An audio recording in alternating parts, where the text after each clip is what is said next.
E vamos para a segunda parte. Você está vendo aí na thumb e no título. Você viu ontem. Se você não viu ontem, se você clicou nesse aqui, você não está inscrito. Peço para que você se inscreva no canal. Eu esqueci de pedir isso no primeiro vídeo. Se inscreva no canal, ative o sininho, deixe seu like, seu comentário. Na descrição, você vai encontrar, na descrição e no perfil também, você vai encontrar o meu canal secundário de jogos. Lá é só live, cortes, coisas relacionadas a jogos. Então, se você gosta, dá uma força lá, se inscreve. E vamos que vamos para a segunda parte. Sem muita enrolação. Paramos aqui ontem, no documentário do Castanhari aqui, né, do Nostalgia. A gente aprendendo um pouco do que é de fato a região ali da Amazônia e do Brasil como um todo, né? Mas a primeira parte até foi focada mais na Amazônia e não só do Brasil, né? Vamos continuar. Vamos fazer uma... Só um minuto. Nesse caso aqui é importante você ver a primeira parte, tá? Quando eu gravo parte 1, parte 2 de debate, não necessariamente faz diferença você ver a parte 2, a parte 1 primeiro e tal. Ajuda, mas isso não. Agora, nesse caso aqui, pô, veja a parte 1. Se você está vendo agora, se você clicou aqui agora, não conhecia e tal, pausa, abre uma outra aba com a parte 1, assista, deixa seu like lá também, e volta aqui. Uma conta rápida. A Amazônia tem quase 7 milhões de quilômetros quadrados. Ela é tão grande que, se fosse uma nação, seria o 7º maior país do planeta. E boa parte desse território é coberto por florestas.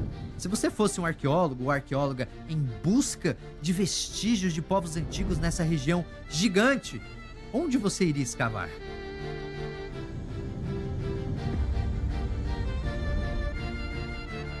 Justamente, os arqueólogos passam por esse mesmo problema e precisam percorrer áreas enormes da floresta em busca de sinais de antigas ocupações humanas. É um processo muito lento e caro. Isso sem falar que encontrar ruínas na Amazônia é bastante complicado. Primeiro porque, como eu falei mais cedo, a floresta ocupou rapidamente os espaços que os povos originários foram forçados a abandonar.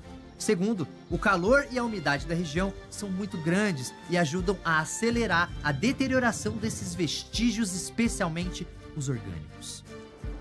Agora, a arqueologia na Amazônia ser difícil não quer dizer que nunca descobrimos nada lá. A região possui milhares de sítios arqueológicos e as ferramentas, peças de cerâmica, artes rupestres e até ossos encontrados nesses locais contam muito sobre a história da região.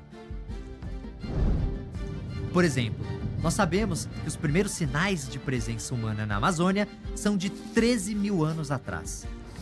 E desenhos em cavernas mostram que essas pessoas podem ter convivido com animais enormes que já foram extintos, como mastodontes e preguiças gigantes.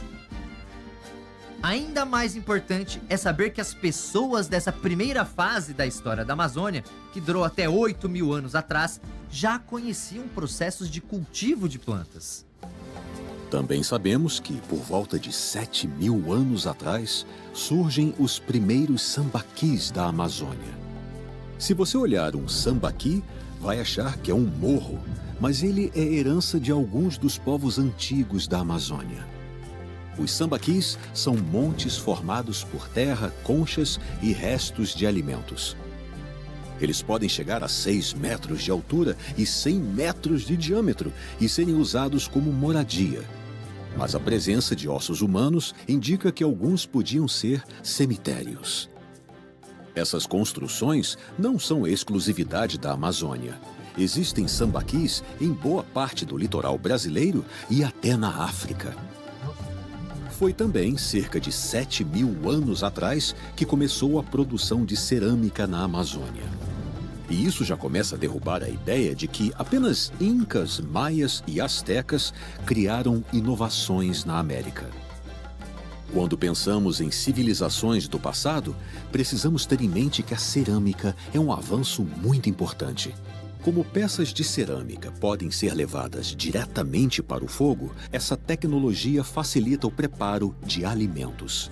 Além disso, cerâmicas também podem ser usadas no transporte e armazenamento de produtos, especialmente líquidos. Isso sem falar que muitos povos do passado produzem cerâmicas com caráter simbólico, ou seja, peças religiosas e artísticas. E, na América, essa é uma inovação que começa com os originários que constroem o sambaqui de Taperinha, na região de Santarém. Até onde os vestígios arqueológicos nos mostram, essas pessoas são as primeiras a fabricar cerâmica em todo o continente americano. Que legal.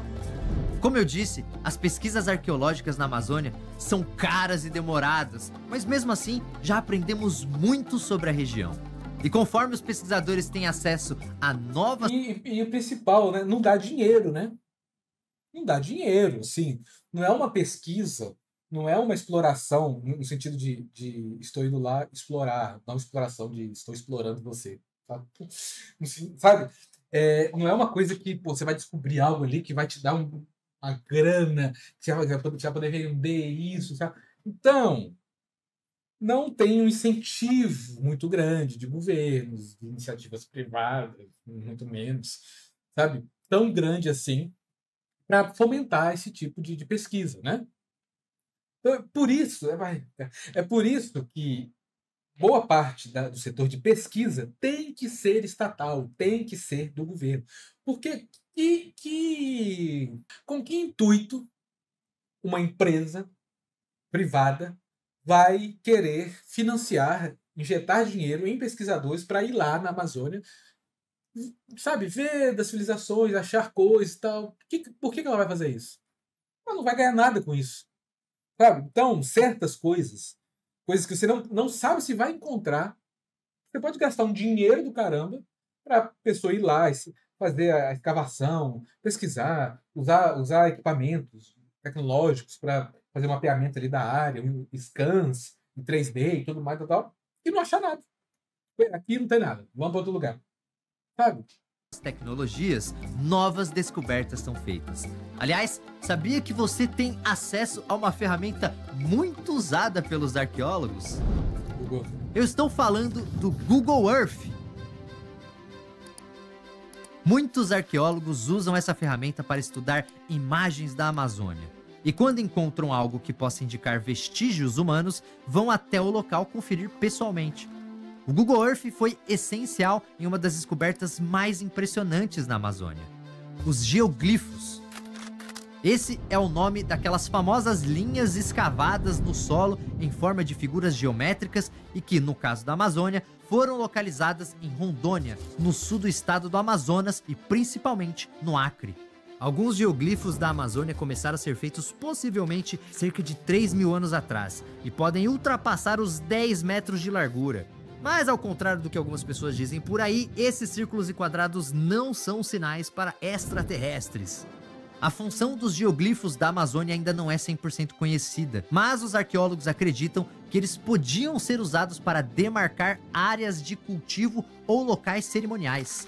Cerca de 1.000 sítios com geoglifos já foram descobertos. Mas isso aconteceu de uma maneira amarga, porque muitos desses locais foram encontrados por causa do desmatamento. Com cada vez menos árvores, fica mais fácil enxergar essas formas geométricas pelo Google Earth. O problema é que o desmatamento também ajuda a destruir os geoglifos. Agora, a tecnologia que revolucionou mesmo as pesquisas na Amazônia é o LiDAR. LiDAR significa Light Detection and Ranging, que em português seria algo como detecção e variação de luz. Isso funciona mais ou menos assim: um sensor remoto é colocado num avião ou drone. Conforme essa aeronave sobrevoa a floresta, o sensor vai emitindo feixes de laser que rastreiam o solo, identificando tudo e qualquer desnível no chão. Isso aí provavelmente foi criado com intuito militar, né? Procurar coisas subsolo, né? Algumas instalações e tal, provavelmente coisas assim, né? E aí, obviamente, muita coisa é financiada pela iniciativa militar e depois vai para outros campos, né? Para cima ou para baixo. Assim, ele cria um modelo em 3 dimensões 100% preciso do terreno. Então, o LiDAR pega tudo, desde pequenos montes de terra até valas escavadas na floresta. E o mais legal é que o sensor consegue mapear o solo de áreas completamente cobertas por árvores. Assim, os pesquisadores podem identificar sítios arqueológicos que talvez nunca fossem encontrados de outra forma. Uma descoberta importante que aconteceu com o LiDAR foi na parte da Amazônia que fica na Bolívia. Esse lugar foi o lar da cultura Casarabe entre os anos 500 e 1400. Ou seja, esses caras desapareceram pouco antes dos europeus chegarem na América. O LiDAR revelou 2 sítios arqueológicos gigantes nesse local, chamados de Cotoca e Landivar.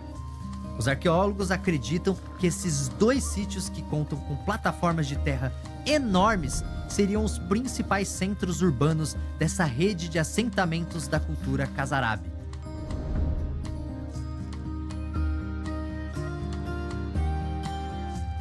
Outra descoberta, no vale do rio Upano, no Equador, é ainda mais impressionante. Os arqueólogos que pesquisam esse local já haviam encontrado valas escavadas no solo e montes de terra em formatos de quadrado ou retângulo.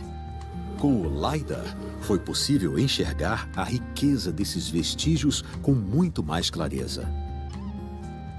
São vários centros urbanos ligados por estradas com até 10 quilômetros de extensão. E cada cidade tem moradias, campos irrigados, terraços e praças. Aliás, algumas dessas praças, provavelmente usadas em rituais, formam complexos com áreas comparáveis às das pirâmides egípcias. Mas a gente pode chamar isso de cidades? Onde estão os blocos de pedras e as ruínas de edifícios? Sim, podemos chamar de cidades. Claro que quando pensamos em cidades perdidas, imaginamos muros de pedra, ruínas de templos e o Indiana Jones ou a Lara Croft correndo lá no meio, não é verdade? Mas no caso da Amazônia, as coisas não são bem assim, especialmente porque blocos de pedra são encontrados em poucos locais da região. As cidades foram construídas com terra, que é a matéria-prima disponível na floresta. Isso não é exclusividade da Amazônia. Na América do Norte existe a cidade de Cahokia, construída por povos da região do rio Mississippi. Isso parece morros de terra, certo? Mas são as ruínas de uma cidade que cerca de 1000 anos atrás era mais populosa que a Paris da época. Já as ruínas de Uruk, no Iraque, mostram que as casas de uma das primeiras grandes cidades do planeta eram feitas com tijolos de barro. Afinal, essa era a matéria-prima do local. Então, as cidades da Amazônia não serem feitas de pedra não tem nada a ver com esses povos serem mais ou menos desenvolvidos que outras civilizações. Isso são cidades que foram erguidas por indígenas que viviam em sociedades complexas, e algumas delas têm avanços que deixariam os astecas ou os egípcios de queixo caído. Basta pensar na ilha de Marajó.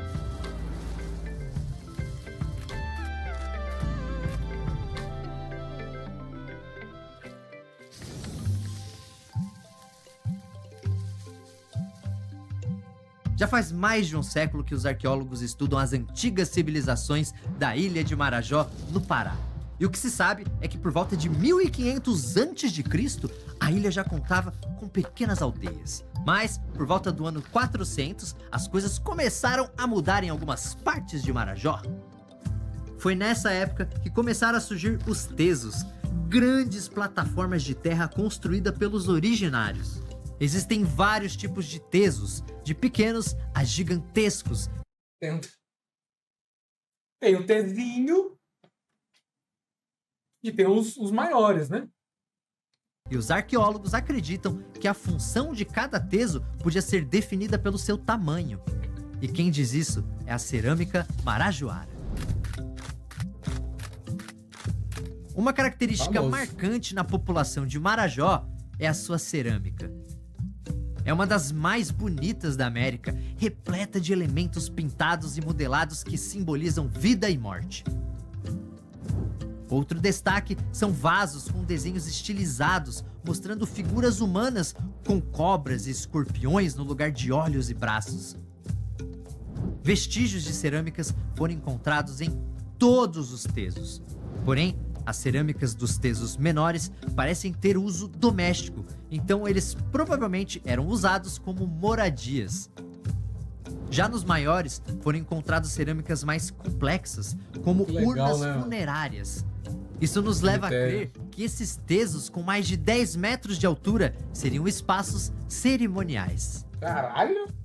O mais impressionante é que ao lado de cada teso existiam áreas escavadas de onde foi retirada a terra para sua construção. Mas isso não eram simples buracos, e sim um sistema de controle hidráulico.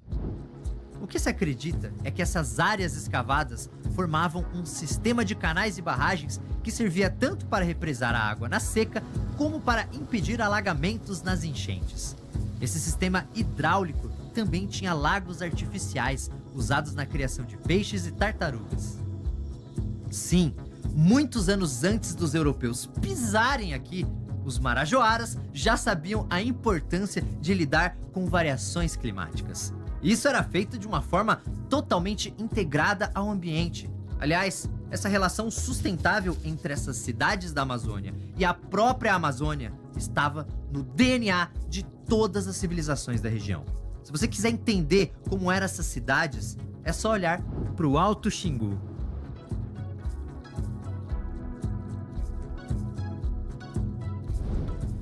Vestígios arqueológicos indicam que a ocupação do Xingu começa por volta do ano 800, em aldeias com formato circular. A base desses assentamentos são casas grandes e usadas de forma comunitária. Elas ficam em torno de uma praça central, onde são realizados rituais e o enterro dos mortos. Na praça também existe outro edifício, chamado Casa dos Homens. Um local de encontro usado para reuniões e decisões comunitárias.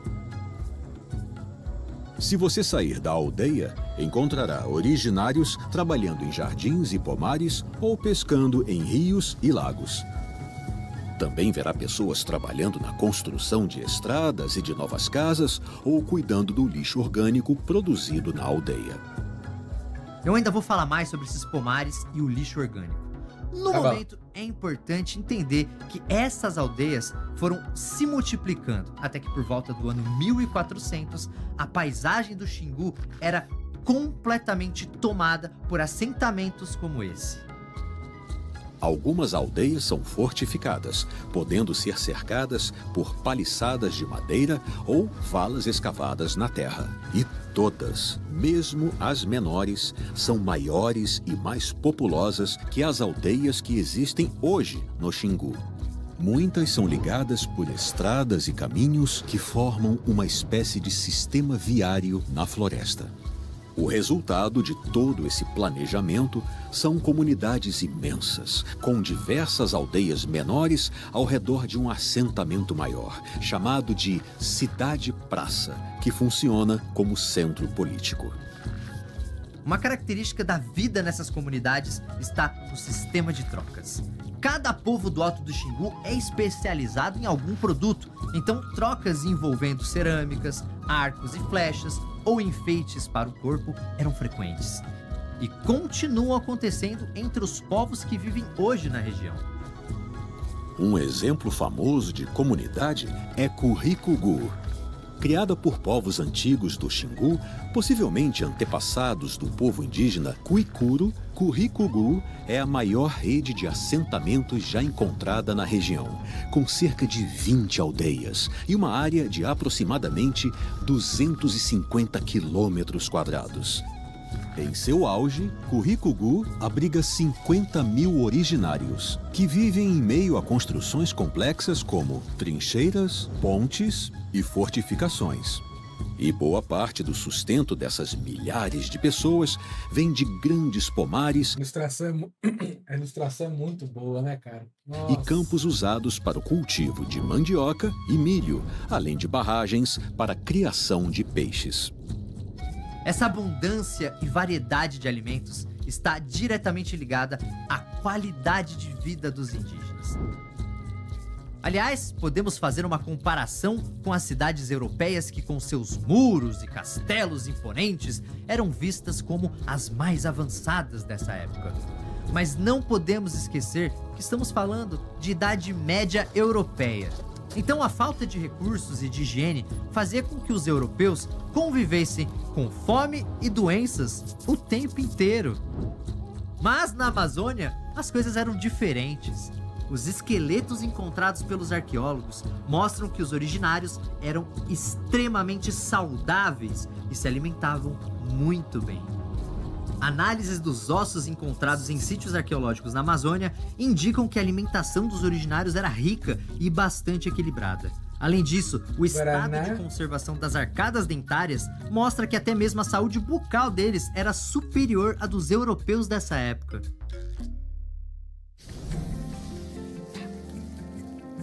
Tá, mas e as pirâmides? As cidades do Alto Xingu são um ótimo exemplo de como era a vida dessas pessoas no passado da Amazônia.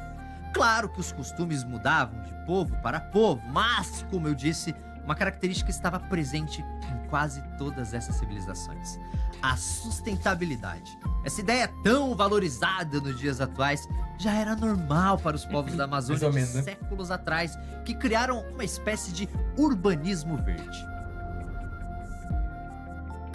As áreas residenciais das aldeias eram diretamente ligadas às áreas agrícolas e tudo perfeitamente integrado à floresta ao redor do assentamento.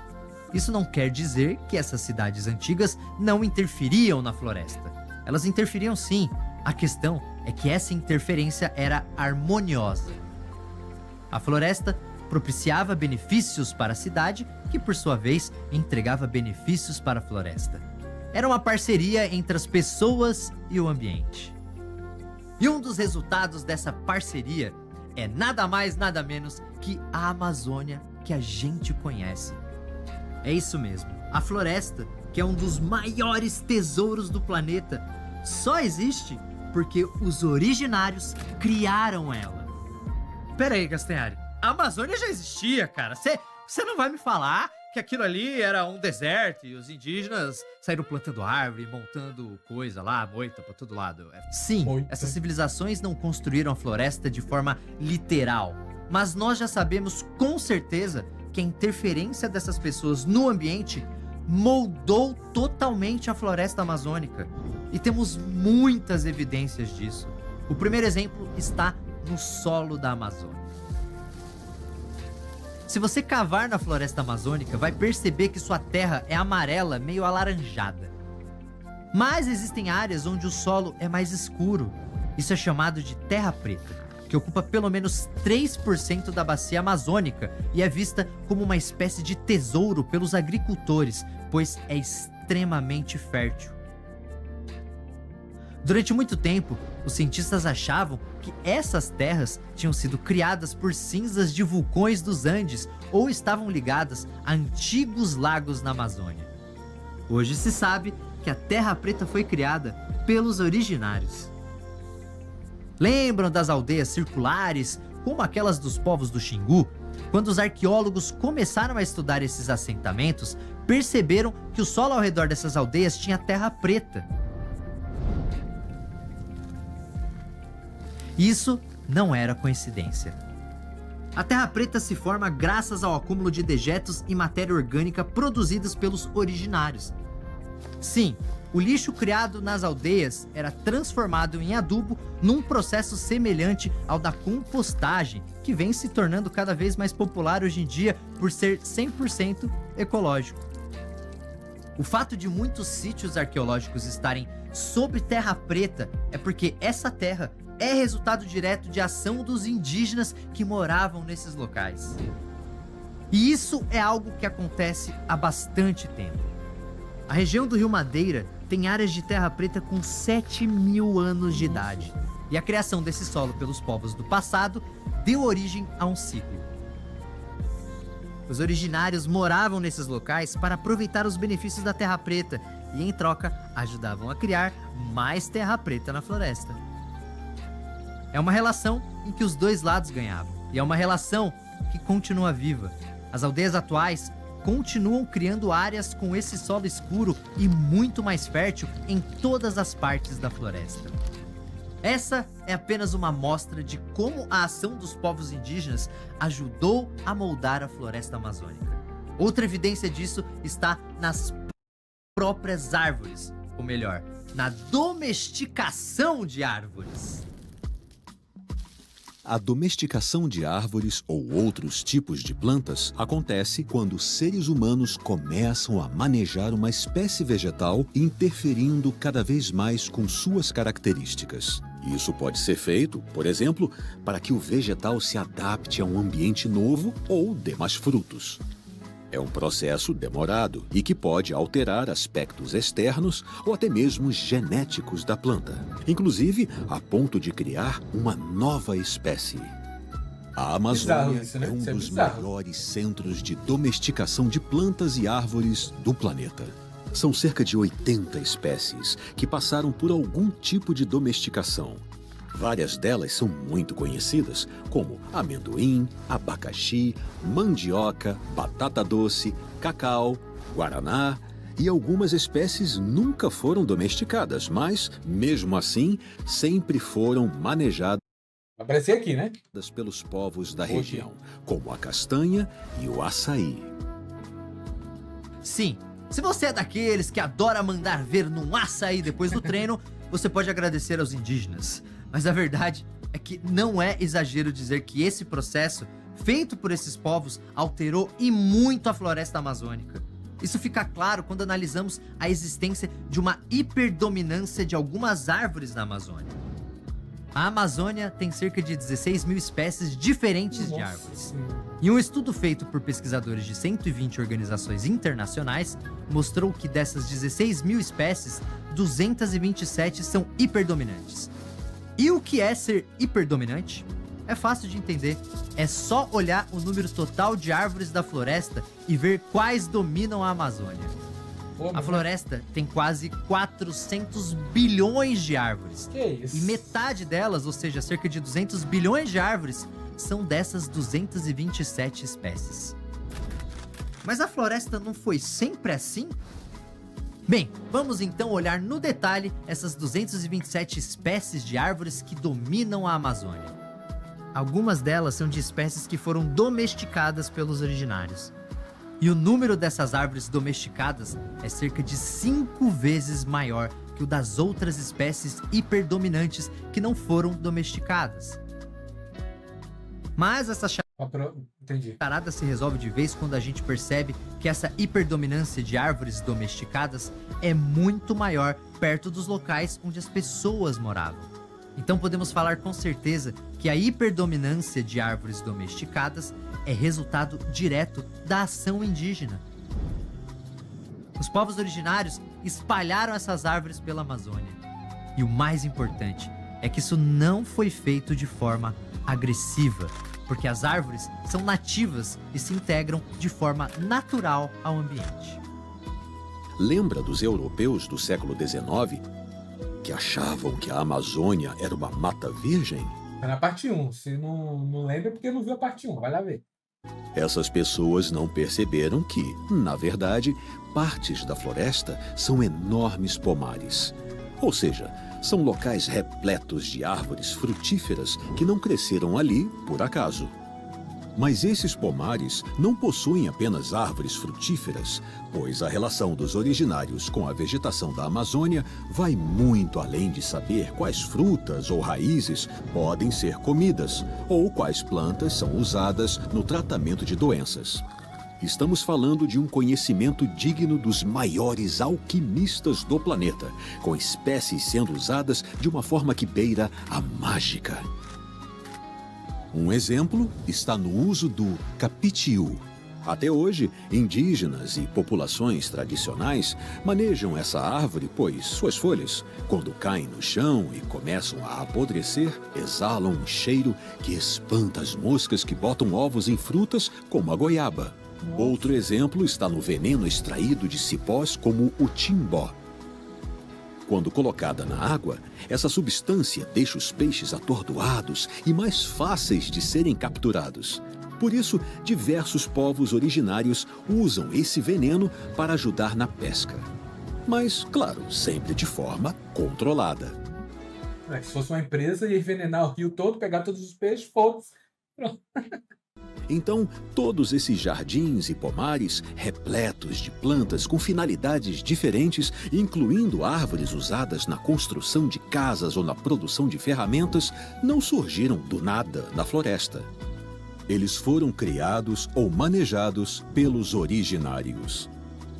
Mesmo derrubando árvores para a construção de casas e assentamentos, os povos antigos da Amazônia não desmatavam toda a floresta para criar suas cidades. Era justamente o contrário. Eles faziam o número de árvores ao redor das cidades aumentar, e isso ia se espalhando e mudando a cara da floresta. A Amazônia é uma floresta de manejo moldada pelos originários que viviam nessa região. Ela é uma agrofloresta. Isso nos leva ao começo do vídeo, quando eu falei sobre as pirâmides da Amazônia. As pirâmides não são as realizações mais grandiosas de algumas civilizações antigas? Por essa lógica, a Amazônia também é um monumento.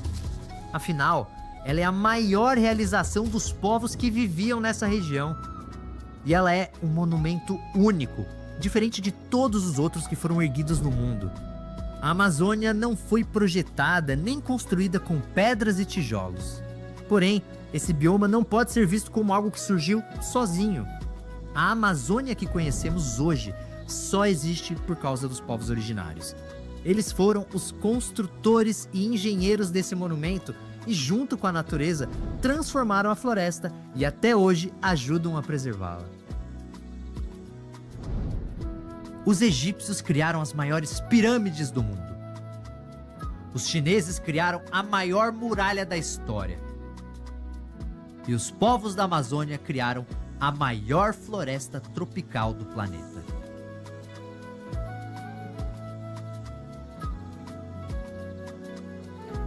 E como todo monumento, a Amazônia é um legado. Ela faz parte da sua história. Ela faz parte da história de todos os brasileiros. E aí preciso fazer uma pergunta. Se tudo isso que vimos no vídeo aconteceu antes de 1500, por que a gente só aprende a história do Brasil a partir de 1500? O problema é que fomos ensinados a enxergar a história sob uma ótica europeia. E para os europeus, tudo que acontece no Brasil antes da colonização portuguesa são curiosidades quase que sem importância. Por isso aprendemos que a história do nosso país começa mesmo em 1500, com a chegada dos europeus. Mas essa visão não cabe mais aqui. A ciência já mostrou que ela... Esse tipo de imagem aqui me dá uma raiva. Isso aqui me dá uma raiva, cara. Cara. Está ultrapassada. Estamos descobrindo que o Brasil que existia antes do Brasil era muito mais grandioso do que ensinam na escola. Claro, ainda temos muito que aprender sobre os originários, mas já sabemos que a jornada desses povos é tão admirável quanto a das outras civilizações famosas da antiguidade. Basta pensar na engenhosidade dos povos da Amazônia, que construíram cidades complexas e totalmente sustentáveis séculos antes deste conceito ser criado. Ou no conhecimento científico dos originários, que foi essencial para a criação da maior agrofloresta do planeta. Esse passado grandioso se estende por todas as regiões do país e permanece vivo, de técnicas de agricultura ao nosso vocabulário, passando por pratos típicos de técnicas de agricultura ao nosso vocabulário. O Rio Tietê, Tamanduá, Jabuticaba, Tatuapé, Jacaré, tudo. Passando por pratos típicos e remédios, o conhecimento dos povos originários atravessou os séculos e continua presente no dia a dia de praticamente todos os brasileiros. A história de um país é, antes de tudo, a história das pessoas que construíram esse país. Então a história do Brasil não começa em 1500 com os portugueses desembarcando aqui. Ela surge bem antes disso, com os milhões de originários que viviam aqui. Verdadeiros fundadores do Brasil foram esses povos que começaram a moldar a terra onde moramos hoje. E com seus costumes e saberes, ajudar a criar aquele que é um dos nossos maiores tesouros, a cultura do povo brasileiro.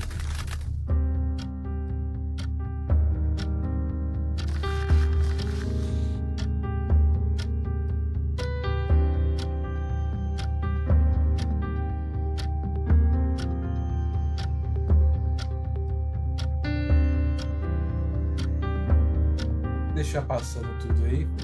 Realizado em parceria com o Alana, este episódio foi uma coprodução Canal Nostalgia e Maria Farinha Filmes, com o apoio oficial do YouTube. Que legal, cara. Muito bom isso aqui. Muito bom. Muito bom. Esse segundo até fiquei mais quietinho. Porque na primeira parte, você não viu, vai lá ver, tem mais a parte do que a gente aprende de fato, né? Da história, dos portugueses, dos espanhóis, as explorações, as missões jesuítas e papapá. Nessa aqui é mais uma conclusão, né? Tipo assim, dito tudo isso, olha aqui. Então, assim, essa segunda parte é o que a gente não aprende, né? Nos livros. Igual eu falei lá na primeira parte, eu não sei como é que tá agora. Mas, pelo menos eu não aprendi assim, né? Aprendi com o descobrimento do Brasil, os portugueses, caminho, querendo a Índia, e aí, nossa, aquela, né? Ridículo. Mas, muito bom. Me digam aí o que vocês acharam. E se performar legal, eu posso até trazer mais aqui do canal dele. Igual eu falei, tem coisa que eu já vi, mas tem muita coisa que eu não vi. Olha aqui. Eu vi da Guerra da Coreia, da Revolução Francesa, é muito boa da Revolução Francesa. Da ditadura eu vi também. Mas tem muitos aqui que eu não... Nossa, esse aqui deve ser muito bom, hein? Esse aqui tá... mas esse aqui é curtinho. Tem alguns que são curtinhos. Legal, dá para trazer até mais de um no mesmo vídeo. Legal, olha aí. Então deixa aí nos comentários, se inscreva no canal, ative o sininho e até o próximo vídeo.